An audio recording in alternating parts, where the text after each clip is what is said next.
사람들이 듣는 소식 중에서 기쁜 소식이 무엇일까요? 여러 가지가 있을 것 같습니다만 수능 시험을 본 학생들은 합격의 소식이 가장 기쁜 소식이 아닐까 싶습니다. 직장을 구하기 위해 이력서를 내고 면접을 본 사람은 합격했다는 소식이 가장 기쁜 소식일 거고요. 신혼 부부에게 있어서 자녀가 생겼다는 소식은 가장 기쁜 소식이 아닐까 싶습니다. 건강이 좋지 않아 병원에 간 사람은 완치되었다는 소식이 아마도 가장 기쁜 소식이 아닐까 싶습니다. 우리는 내가 간절히 바라는 것이 이루어졌을 때 그 소식을 들을 때가 가장 기뻐할 텐데요. 그런데 우리가 지금까지 살면서 들어본 소식 중에 가장 기쁜 소식이 있습니다. 그것은 예수 그리스도께서 이 땅에 태어나셨다는 소식입니다. 왜냐하면 하나님의 말씀대로 우리의 죄 문제를 해결하고 우리에게 영생을 주시는 길이 열렸기 때문에 그렇습니다. 만약 예수 그리스도께서 이 땅에 오시지 않았다고 한다면 모든 사람들은 죄로 인해서 영원히 멸망을 받을 수밖에 없을 것입니다. 그런데 예수님께서 이 땅에 오셨으니 이보다 더 큰 기쁨의 좋은 소식이 어디 있겠습니까? 그래서 오늘 우리는 본문 말씀을 가지고 큰 기쁨의 좋은 소식이라는 제목으로 함께 은혜를 나누기를 원합니다. 첫째로 큰 기쁨의 좋은 소식은 예수님께서 탄생하셨다는 소식입니다. 천사들이 전하여 준 이 큰 기쁨의 좋은 소식, 바로 예수 그리스도께서 나셨다는 소식입니다. 11절 말씀에 보면 오늘 다윗의 동네에 너희를 위하여 구주가 나셨으니 곧 그리스도 주시니라 라고 말씀하고 있습니다. 천사들이 정확하게 예수님의 탄생을 알려주고 있습니다. 여러분, 이 11절 한 문장을 보면 예수님께서 태어나신 때와 장소 그리고 대상과 내용이 다 기록되어 있습니다. 누가 태어났다고 기록하고 있습니까? 예수님께서 태어나셨다고 기록하고 있습니다. 근데 이 예수님에 대한 이 표현 세 가지 칭호가 여기에 나타나고 있는데요. 구주, 그리스도, 그리고 주라는 표현입니다. 이 세 가지 표현이 함께 기록된 것은 성경 중에 이 구절밖에 없습니다. 이것이 바로 천사가 전한 소식의 핵심 내용입니다. 구주란 뜻이 무엇일까요? 구원자라는 뜻입니다. 이것은 예수님의 사명을 강조하고 있는 단어이지요.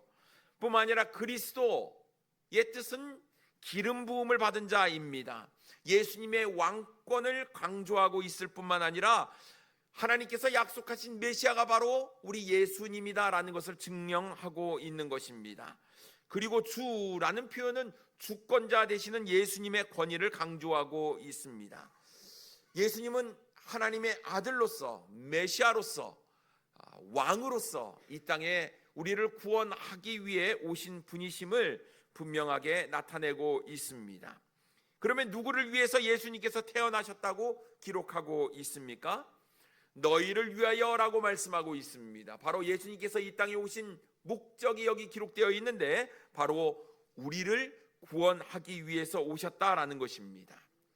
뿐만 아니라 어디에서 예수님께서 태어나셨다고 기록하고 있습니까? 다윗의 동네, 다시 말해서 베들레헴에서 태어나셨다고 말씀하고 있습니다. 생각해 보십시오. 하나님의 아들이십니다. 또 이 세상의 왕으로 오신 분이라고 한다면 왜 촌구석인 베들레헴에서 태어나셨겠습니까? 이왕이면 수도인 예루살렘에서 태어나는 것이 맞지 않을까요?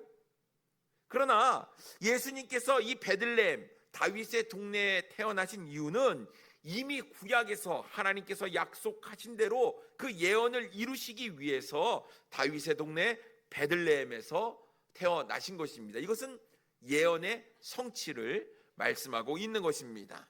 그리고 언제 예수님께서 태어나셨습니까? 오늘이라고 말씀하고 있습니다. 유대인들이 그토록 기다리고 기대했던, 기도했던 메시아가 바로 오늘, 바로 지금 태어나셨다는 소식을 천사들이 전하고 있는 것입니다. 여러분, 사람들이 얼마나 메시아를 기다렸는지 몰라요. 그들은 오랜 기간 동안 예수님을 기다렸습니다. 우리를 구원할 메시아를 그토록 기다렸는데 이제 그 기다림이 완성이 되었다는 이야기입니다. 큰 기쁨의 좋은 소식은 하나님의 약속대로 이루어진 것이었습니다. 본문 12절 말씀에 보면 너희가 가서 강보에 쌓여 구유에 뉘어 있는 아기를 보리니 이것이 너희에게 표적이니라 하더니라고 말씀하고 있습니다. 여러분, 아기가 태어났어요. 그러면 아기가 어디로 가야 될까요? 어디에 뉘어지게 될까요?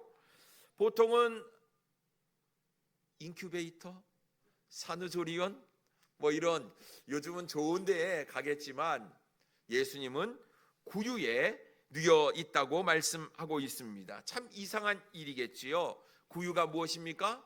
짐승의 밥통, 여물통을 이야기하고 있습니다. 이것은 갓 태어난 아기를 둘 자리가 아니다라는 것이지요.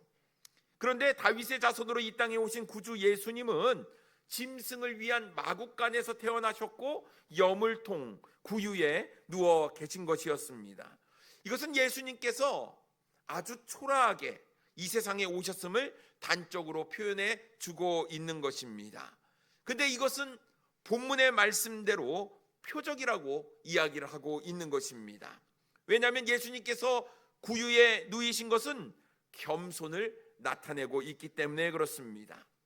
그분은 하나님이십니다. 하나님의 아들이십니다.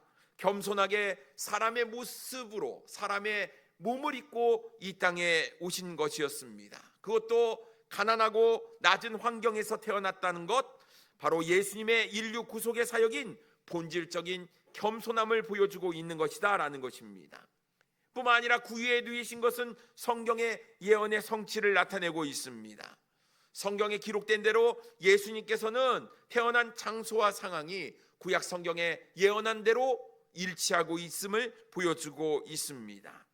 또한 구유에 누이신 것은 하나님의 계획을 완벽하게 이룬 사건이기 때문에 그것은 표적이라고 이야기할 수 있습니다. 예수님의 출생은 유대 민족의 왕으로서 그리고 이 세상의 구속자, 구원자로서 기대되었던 모습과는 완전히 달랐습니다. 하지만 예수님은 인간의 연약함을 온전히 이해할 수 있었고 모든 인류의 죄를 대신 짊어지기 위해서 낮고 초라한 모습으로 오셨다는 아주 깊은 의미를 가지고 있는 것입니다. 그래서 이것이 표적이라고 말씀할 수 있는 것입니다. 사랑하는 성도 여러분, 크리스마스는 우리가 먹고 즐기는 날이 아니다라는 거예요. 성탄절, 예수님의 생일을 이야기하고 있습니다. 그런데 정작 성탄절의 주인공, 이 생일날의 주인공은 사라지고 다른 것들이 주인 행세를 하고 있습니다. 여러분, 크리스마스 하니까 무엇이 떠올랐습니까? 설문조사를 해보았는데 예수님의 이름이 나오지 않는 거예요. 1위는 단연코 선물이었습니다. 2위는 파티, 3위는 여행, 4위는 카드, 크리스마스 카드입니다. 5위는 영화라고 합니다. 이 성탄절인데 예수님과 연관지어서 생각하는 사람들의 생각들이 거의 없었다라는 거예요. 그런데 여러분, 이것은 우리가 굉장히 심각하게 받아들여야 하는 것입니다. 주님께서 분명히 말씀하시길 큰 기쁨의 좋은 소식을 너희에게 전해주러 왔는데 이 전해야 될 큰 기쁨의 좋은 소식은 사라지고 엉뚱한 것들이 이야기되어지고 있다라는 것입니다. 사탄은요, 성탄절에 예수님을 지워버리는 일을 시도하고 있습니다. 아니요, 이미 예수님을 지워버리는 일에 성공한 것 같습니다. 세상의 즐거움과 향락에 빠져서 성탄절의 주인공을 사람들은 잊어버리고 산다라는 것이지요. 모든 인류에게 가장 기쁜 소식이 전해 주어졌는데 많은 사람들이 이 큰 기쁨의 좋은 소식을 모르고 지나간다라는 것입니다. 모든 인류의 죄를 사하시기 위해서 예수님께서 인간의 몸을 입고 이 땅에 태어나셨다는 이 복된 소식을 사람들은 생각조차 기억조차 하지 못하고 있는 것입니다. 그러니 여러분, 우리는 다른 사람은 몰라도 우리만큼은 예수님의 탄생을 기뻐하며 전하는 일을 우리가 해야 되지 않을까 싶습니다. 그러니 여러분, 이 큰 기쁨의 좋은 소식 어떻게 전할까요? 쑥스럽지만 여러분, 오늘 좀 미친 사람 행세를 좀 한번 해보시기 바랍니다. 예배 후에 지나가시면서 만나는 사람에게 메리 크리스마스 한번 인사 한번 해보세요. 어떤 반응이 일어날까요? 미친? 이런 반응이 나올까요? 아니면 누군가도 여러분에게 메리 크리스마스 인사를 할까요? 우리는 단순히 메리 크리스마스라는 인사 뒤에 예수님께서 태어나신 날입니다 라는 이야기를 좀 했으면 좋겠다 싶습니다. 사람들의 마음속에, 사람들의 머릿속에 예수님의 탄생하신 이 날을 기념하며 기억할 수 있도록 우리가 이야기하며 전해야 되지 않을까 싶습니다. 그래서 성탄절은 단순히 웃고 마시고 먹고 즐기는 날이 아니라 우리를 구원하여 주시기 위해 예수 그리스도께서 인간의 몸을 입고 이 땅에 태어나신 아주 뜻깊은 날임을 모든 사람들에게 알려야 되지 않을까 싶습니다. 그래서 여러분, 우리도 성탄절이 단순히 공휴일, 쉬는 날, 노는 날이라고 생각하는 것이 아니라 우리 온 가족이 함께 모여서 주님의 태어나심을 기억하고 묵상하는 복된 시간이 되기를 원합니다. 두 번째로, 큰 기쁨의 좋은 소식은 가장 낮은 자에게 전해졌다는 것입니다. 천사들이 이 큰 기쁨의 좋은 소식을 누구에게 전했습니까? 목자들에게 전했습니다. 8절 말씀해 보면 그 지역의 목자들이 밤에 밖에서 자기 양떼를 지키더니라고 말씀하고 있습니다. 이 지역은 다윗의 동네 베들레헴을 이야기하고 있지요. 목자들이 밤에 양떼를 지키고 있었습니다. 목자, 이 당시 유대 사회에서 여러 가지 직업들 중에 목자라는 직업은 하찮게 여기는 천시받는 직업이었습니다. 목자들을 믿을 수 없는 사람이라고 보통 일반 사람들은 칭하게 되었고요. 목자들이 하는 일이 유대인의 규례에 따르면 부정한 일로 간주되었다라는 것입니다. 그런데 왜 천사들이 이 큰 기쁨의 좋은 소식을 다른 사람이 아닌 목자들에게 전했느냐 하는 것입니다. 거기에는 분명한 이유가 있을 것 같습니다. 천사들이 전한 이 큰 기쁨의 좋은 소식, 이 큰 기쁨의 좋은 소식은 온 백성, 온 인류에게 미치는 복된 소식이었습니다. 이 천사가 이 복된 소식을 가지고 천사들, 한밤중에 양떼를 지키는 천사들에게 나타났을 때 그들이 얼마나 두렵고 무서워했는지 성경에 이렇게 기록하고 있습니다. 9절 말씀에 보면 주의 사자가 곁에 서고 주의 영광이 그들을 두루 비추매 크게 무서워하는지라 라고 말씀하고 있습니다. 여러분, 갑자기 어두운 밤 주의 천사가 나타났어요. 곁에 섰습니다. 주의 영광이 그들을 비추고 있는데요, 주의 영광이 두루 비추었다라는 말은요, 빛에 완전히 쌓인 상태를 이야기하고 있습니다. 때때로 하나님의 영광은 찬란한 빛의 모습으로 나타났는데 이것은 하나님의 임재를 상징하고 있는 것이지요. 이 모습을 본 목자들이 크게 무서워하였다고 성경은 기록하고 있습니다. 이런 광경을 본 적이 없거든요. 이러한 모습을 본 적이 없거든요. 그리고 자고로 하나님의 영광을 본 사람은 다 죽는다고 성경이 기록되어 있기 때문에 그렇습니다. 그러니 얼마나 무서웠겠습니까? 그런데 크게 무서워하고 있는 목자들에게 천사들이 하는 말, 무서워하지 말라라는 말이었습니다.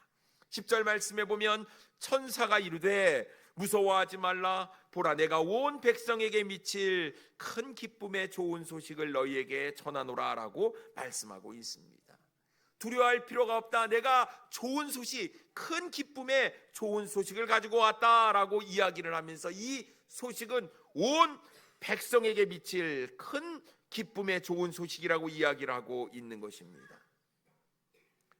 높은 위치에 있는 제사장이나 아니면 하나님의 말씀을 잘 지키고 율법을 가르쳤던 바리새인이나 서기관들에게 나타난 것도 아니었습니다. 사회적으로 낮고 천한 목자들에게 나타난 이유, 그 이유는 무엇이었을까요?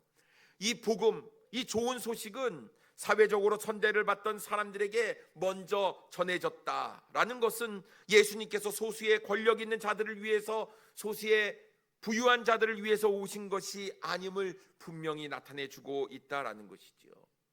우리 주님은 온 백성에게 이 귀한 소식을 전하기 위해서 오셨다라는 것입니다.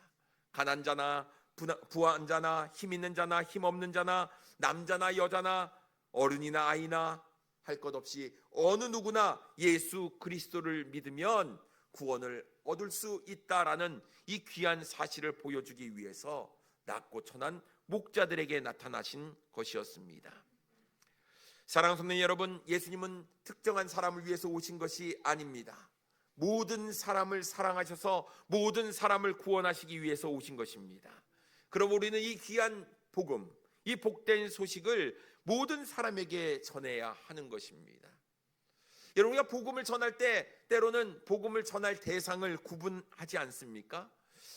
저 사람은 내가 전하면 참 복음을 받아들일 것 같지 않아. 그래서 우리는 그 사람에게 복음을 전해야 함에도 불구하고 그 자리를 피하는 경우가 있는 것 아닙니까?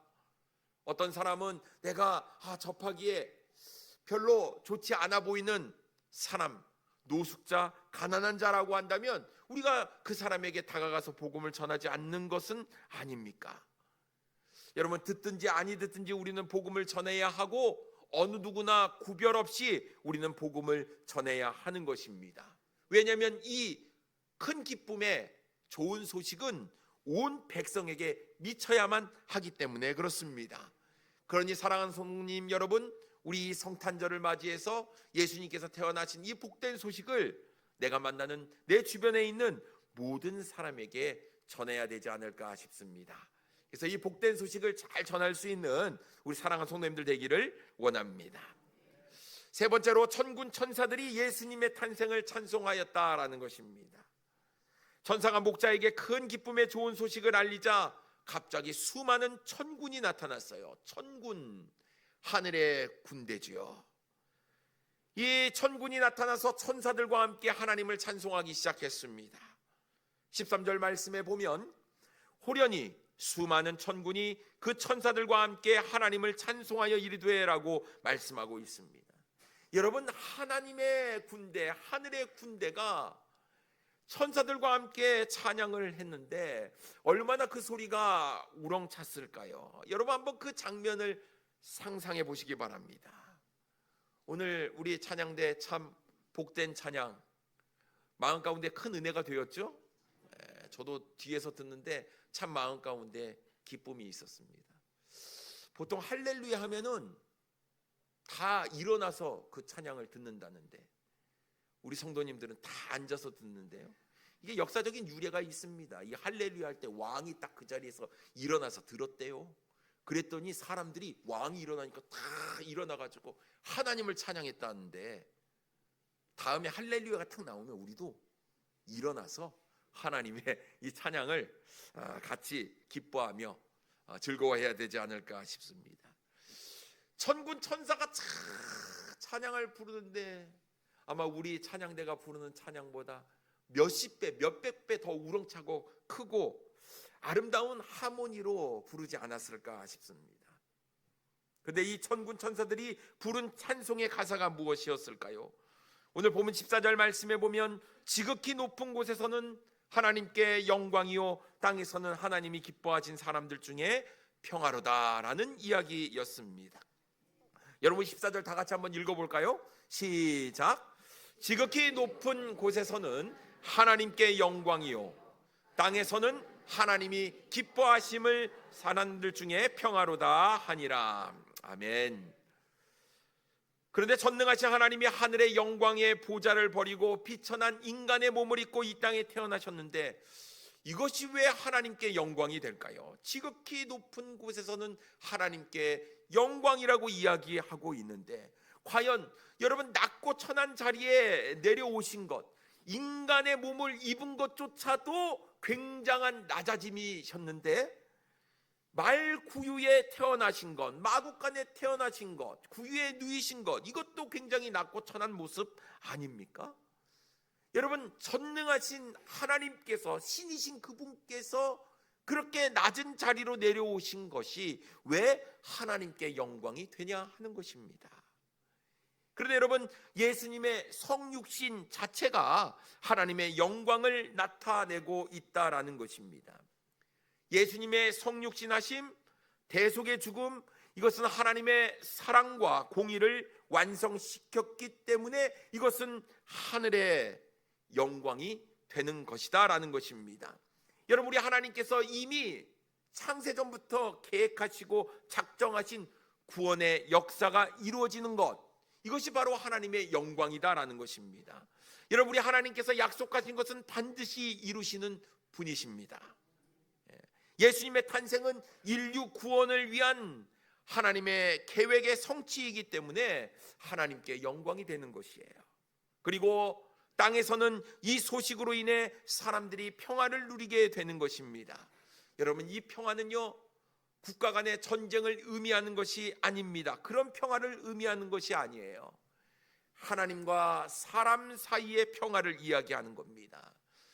여러분, 아담으로 말미암아 인간은 본질상 진노의 자식이 되었어요. 하나님과 원수의 관계에 놓여 있게 되었다라는 것입니다.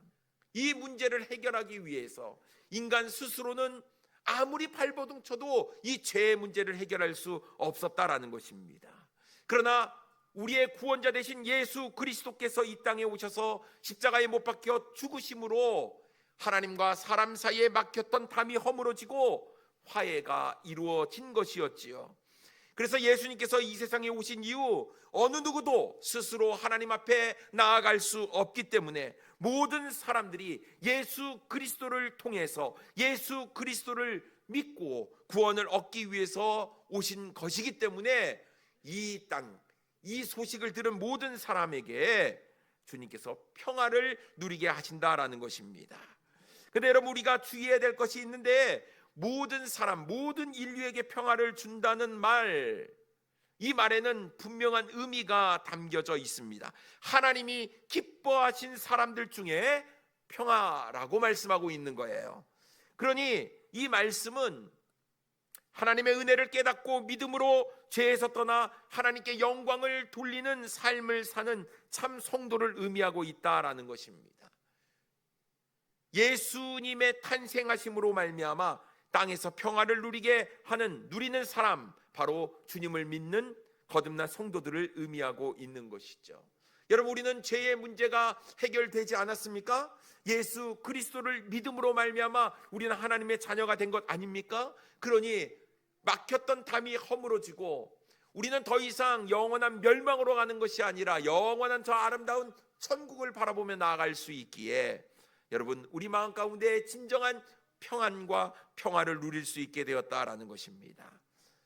그렇다면 사랑하는 손님 여러분, 이제 예수 그리스도를 통해 거듭난 분명한 확신이 있다고 한다면 우리는 하나님의 영광을 찬송해야 될 줄 믿습니다.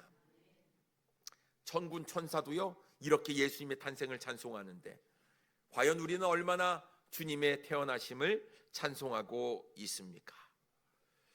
하나님께서 벌레만도 못한 나를 사랑하셔서 예수 그리스도를 보내주신 이 하나님의 사랑, 우리가 마땅히 찬양해야 될 줄 믿습니다. 성탄절이 되면 아주 짧은 소설이 생각납니다. 오 헨리가 쓴 크리스마스의 선물이라는 짧은 단편 소설이지요.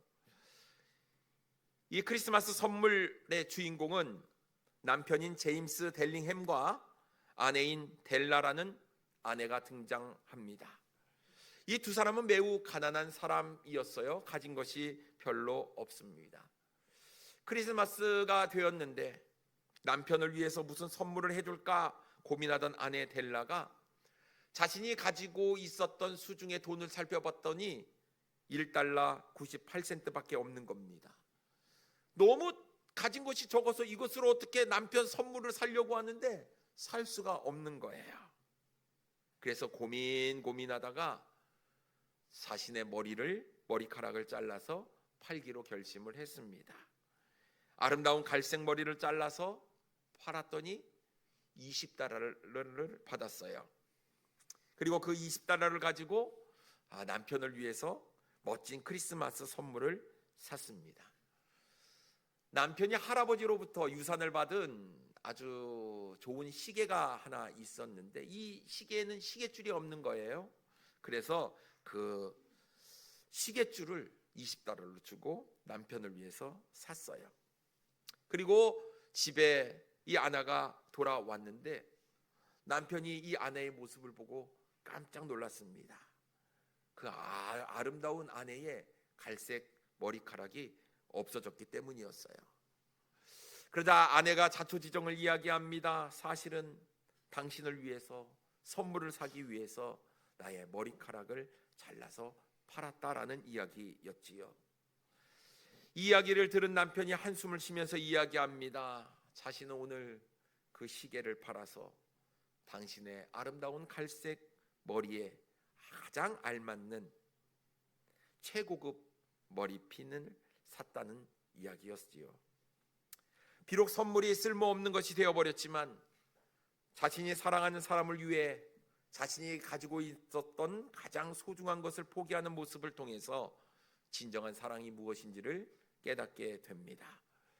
바로 오늘 성탄절이 이런 사랑의 이야기가 아닐까요?